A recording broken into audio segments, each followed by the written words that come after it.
Let's talk about all-time greats of the last 10-15 years. If I said Floyd Mayweather, if I said Manny Pacquiao, if I said Joe Calzaghe, if I said Bernard Hopkins, Roy Jones Jr., maybe even James Toney, if I said Joe Calzaghe, if I said those guys were an all-time great, not many people would argue with me. Moving on to the heavyweight division, if I made a well thought out, well reasoned case that Evander Holyfield was an all-time great, that Mike Tyson was an all-time great, that Lennox Lewis was an all-time great, I doubt I'd get too many people coming out and disagreeing with me. I doubt people would consider my comments to be controversial, which is why I find it bizarre that amongst sections of the boxing hardcore, if I was to say that the Klitschko brothers were all-time greats, I'd get a lot of negativity, I'd get a lot of odd looks. Vitali Klitschko seems to get more respect than Wladamir. For me, this comes down to the fact that Wladamir got KO'd, got knocked out, whereas for Vitali Klitschko, his defeats came via cuts or shoulder injuries, as opposed to being, knocked unconscious by a punch, if you like. And I understand that. I do understand that. But I've been thinking about it a lot, and I think that there's a case to make that both Klitschko brothers are all-time greats. I think we have to start considering them as all-time greats.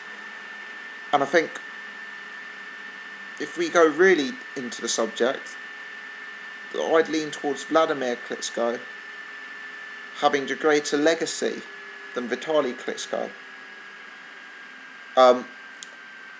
I think the one benefit that Wladimir Klitschko's got is because he's still fighting, because he keeps going now, his legacy is still growing and still building, and it, in my opinion, grew relatively recently in the Pulev fight, whereas Vitali Klitschko's legacy died with his retirement. But for me, I find it odd, the dislike that these guys get when you talk about them as all-time greats, and how people don't consider them in that light. I understand that they're viewed as boring. They've come after a sort of great string of heavyweights in Holyfield, Lewis, Tyson, and people prefer that mould of heavyweight as opposed to maybe the coarsest, clinical performances you see from Wladimir Klitschko, with the holding and the jabbing, etc. But for me, I like seeing a heavyweight who's brutally effective, even if it is clinical, even if it is courses. And that's why I consider Wladimir and Vitali, but certainly Wladimir, was an all-time great. Now, people talk about Wladimir's chin. People say, oh, if Wladimir got put in with Tyson or got put in with Lewis, he'd be knocked unconscious. But let me tell you something interesting.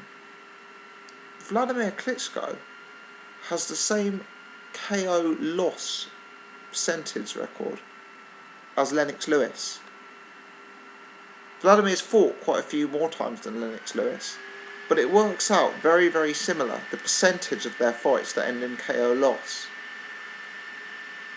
Now, I appreciate that Wladimir Klitschko maybe hasn't been in the quality of fights that Lennox Lewis had. Perhaps Lennox Lewis's generation produced a stronger calibre of heavyweight than Wladimir Klitschko's. However, Lennox Lewis was KO'd by Hasim Rahman.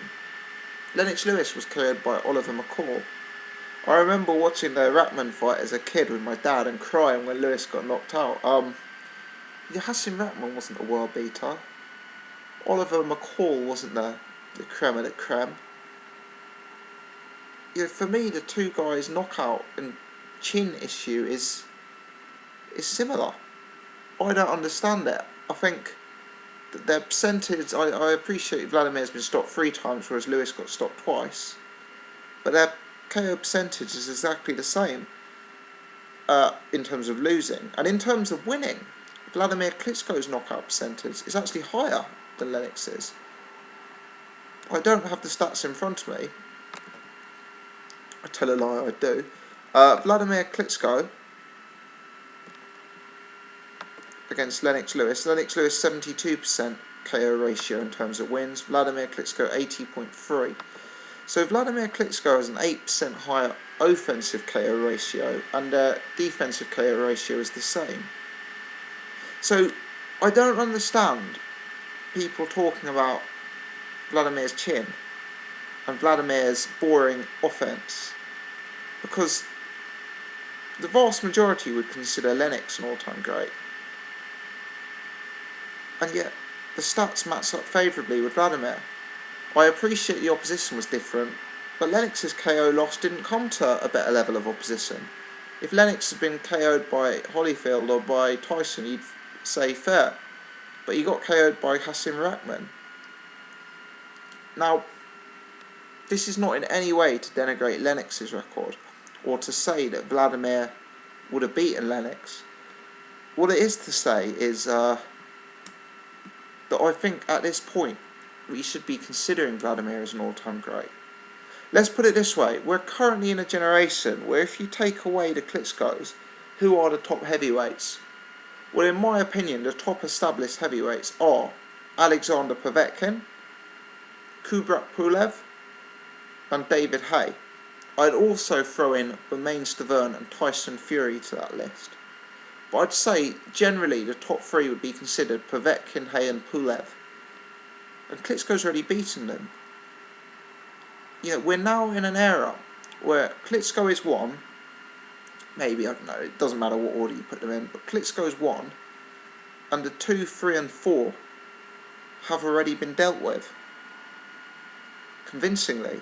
None of those fights were even close. There are legitimate contenders out there. Bermane Stiverne is a legitimate contender. Deontay Wilder will be a legitimate contender if he beats Stiverne. Tyson Fury is a legitimate contender. But in my eyes, Wladimir Klitschko's not only reigned supreme, but he's also dealt with the creme of the heavyweight division. Now, his legacy will only continue to grow, especially should he start to threaten Joe Lewis's record for a number of defences. But I think he's already done enough for that all-time great status. Now, a lot of the hardcore boxing commentators online view Vitali Klitschko as the superior fighter to Wladimir Klitschko. Maybe it's a chin thing. Vitali certainly had an excellent chin. Or maybe it's a stylistic thing where people don't appreciate Wladamir's coursing and his holding. Two examples I'd give who are notable YouTube commentators are Richard Dwyer and Ingram Jones from Bayloric, both who I think are very, very big Vitali fans. But if we actually look at the opposition that the guys have faced, and as I say, I don't view Vitali's level of opposition as poor, it's just that I actually think Wladamir's is probably slightly stronger. If we look at Vitali's run of fights before he retired, Manuel Charr, second tier. Derek Chisora, in my opinion, second tier, lost to the likes of Tyson Fury, etc. David Haye, obviously. Thomas Ademic, blown up like heavyweight, you know, debatable.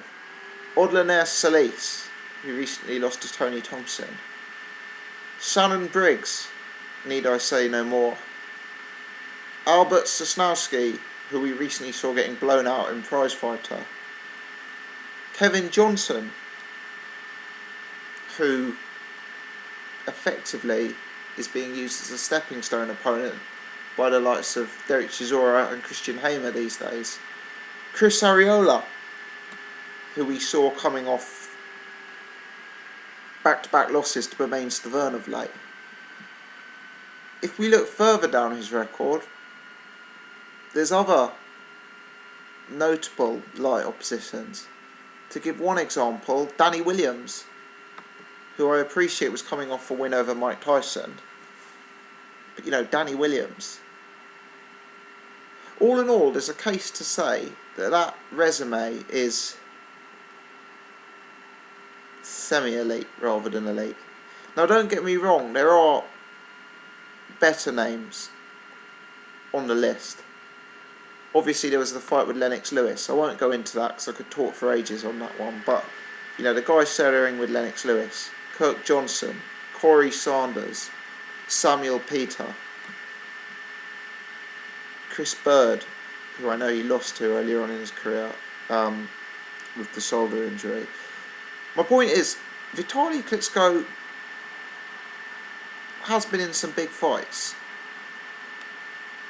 Unfortunately, and due to the likes of cuts and shoulder injuries, some of the bigger fights, Bird, Lewis, ended in loss.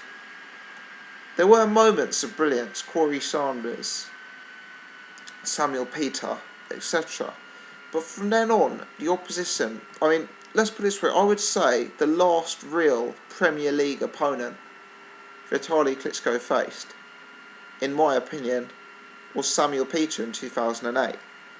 I'd be interested for anyone to go through his record and tell me an A-level fighter, a Premier League style fighter, who he beat from 2009 onwards. Now, if we look at Wladamir Klitschko's record, let's look at recent fights. Pulev, November 14. Povetkin, October 13. Tony Thompson, July 2012. David Hay, July 2011. Samuel Peter, September 2010. Eddie Chambers, March 2010. Ruslan Chagayev, June 2009. Hasim Rahman, December 08. Thompson again, July 08. Sultan Ibragimov, February 08. Lamont Brewster, Ray Austin, Calvin Brock, Samuel Peter again. Corey Sanders later down the list. For me, Vladimir's just, in terms of the level of opposition, it walks all over Vitali Klitschko's resume.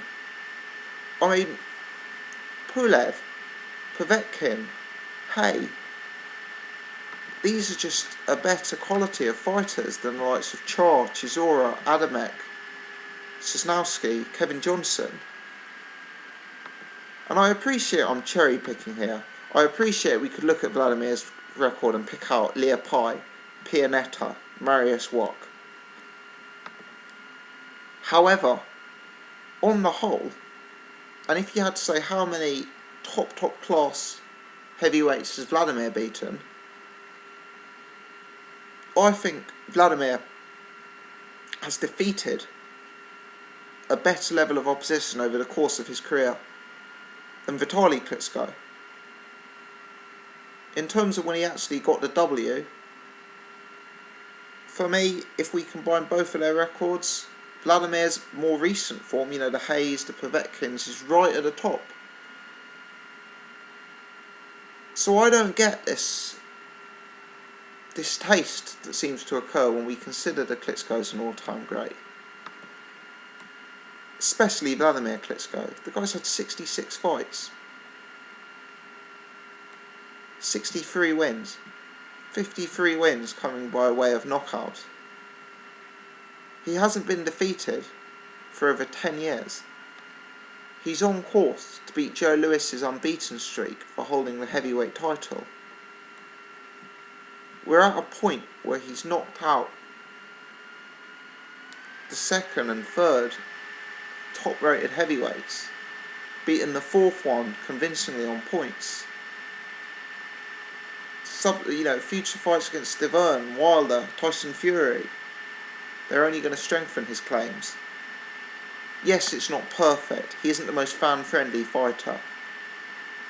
He doesn't have his brother's iron chin. He has got a propensity to take an easy fight, a John Mark Mormick or a Pianetta voluntary. I suspect he may take one again against Simon Briggs. He's not the perfect fighter. He's not the greatest of all time. But based on longevity, based on calibre of opposition, I find it hard for people to say Wladamir Klitschko isn't a top 15 heavyweight of all time. And I find it hard for people to say Vitali Klitschko isn't a top 20 heavyweight of all time.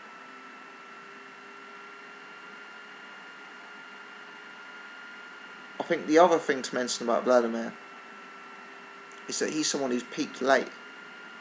He's someone who improved.